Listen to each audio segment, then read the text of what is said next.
Hollins Road is a large area that's based upon you know, the Hollins Road area, which sometimes we have had some issues. Lots and lots of young people. The majority of the young people are absolutely fantastic, involved in lots and lots of positive stuff, although we have previously had some problems around antisocial behaviour with the young people. It's been a long-standing problem, and we've had various initiatives over the years to try to do something about it. What we've tried to do this time round is get on board lots of different partners to work together to try to provide positive diversionary activities for young people. So it's not just been about law enforcement, it's been about providing viable, you know, really good facilities for young people to go to, rather than hanging around on street corners. So it wasn't a matter of you know, moving young people on and not caring where they went. What we wanted to do was signpost those young people into lots and lots of positive activities. So what we set about doing was working with partners across the board, you know, both third sector partners and also our colleagues at the council and the Youth Inclusion Project. So we work with integrated youth services and also the third sector groups. And across the board there, what we found is there was lots and lots of activities going on an evening time. Perhaps some of them weren't exactly what young people wanted. So we kind of developed those and tweaked those in order to cover you know, some of the diverse stuff that young people wanted to do.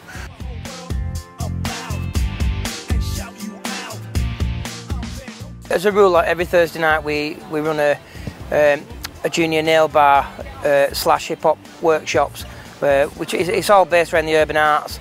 That's on a Thursday night. That's open to 10 to 18-year-olds.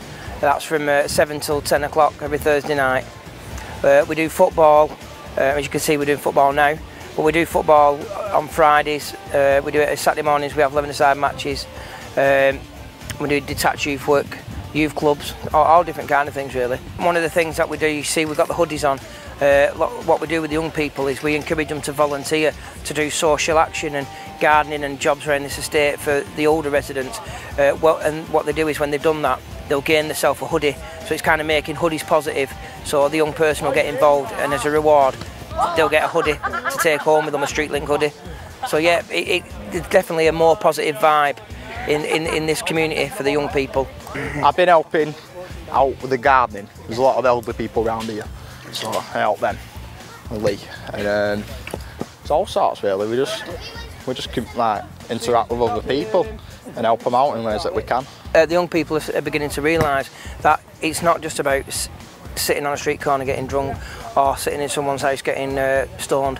You know, there's more to life, and that's what we're trying to promote. We're trying to promote the fact that there's more to life, and that, you know, there's goals that can be reached, and that, you know, every young person matters, and that they can attain the goals that they desire, and you know, we want to try and help that in any way we can.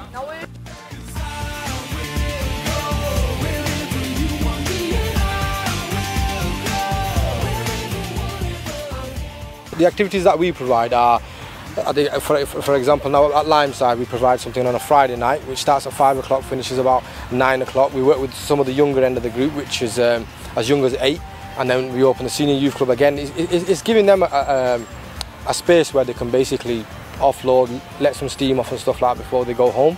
We do art, football, rounders, cricket. I think it's really great, and if I was in the Oldham Council, I'd give it 10 out of 10. It's good because it gets you off the streets and ground people. We work with young people that are, one, at risk of entering the criminal justice system, two, causing antisocial behaviour.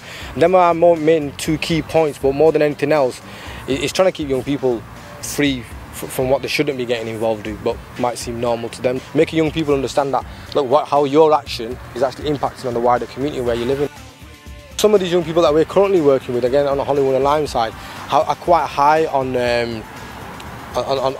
ASB and stuff like that, so antisocial behaviour. They're well known within the community. You know, if anything happens, there's a particular group of young people that straight away their names come up and stuff. Yeah, we're breaking through some of them at the moment now, and the quality of our work is, one, it's targeted, so you know, a worker can spend quite a lengthy time with these young people. So it could be 2 or 3 times a week they'll go and visit this young person, but we also go and support the parents as well.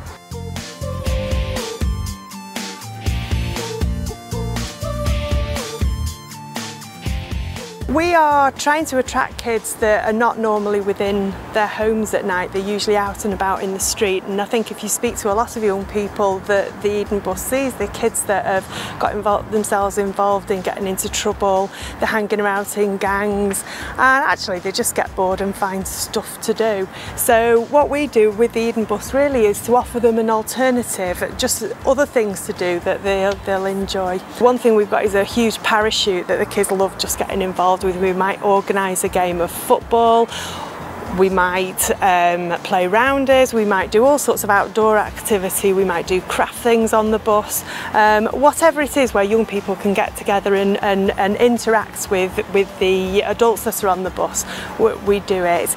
The young people at first, when they first started coming to the Eden bus, were quite sceptical. They were quite sceptical about the involvement in the police. I mean, clearly they knew the police for other reasons.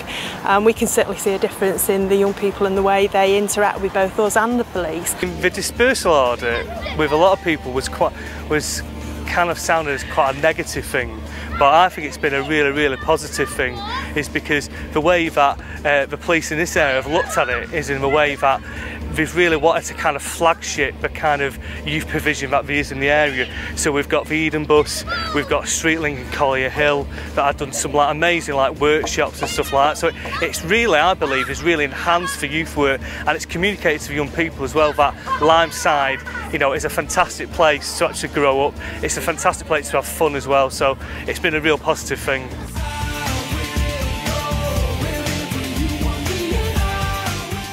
We've had 50% less calls of antisocial behaviour from the general public within the time period from December to March. So from our point of view, it's been a great success. And although the dispersal order will finish, everything else is still in place and will carry on. So hopefully we'll see that trend continue. When you put on something that enthuses young people, then young people get involved. So basically we made sure that we had, and we still have, you know, a real programme of different events that young people can get involved with. And young people have done that. They've taken us on and got involved. A dispersal order led by the police on its own will achieve limited success. It's about working with partners, working with the community, and more importantly, working with young people. Find out what they want. Try to put some activities on that are positive, that they will attend. And at the end of the day, if we can get young people off street corners hanging around and into positive diversions, then that's what we're all about. You've got to have faith in your communities. There's lots and lots of really good people out there who want to make a difference. And there's lots of people who are willing to change and do things that are more positive.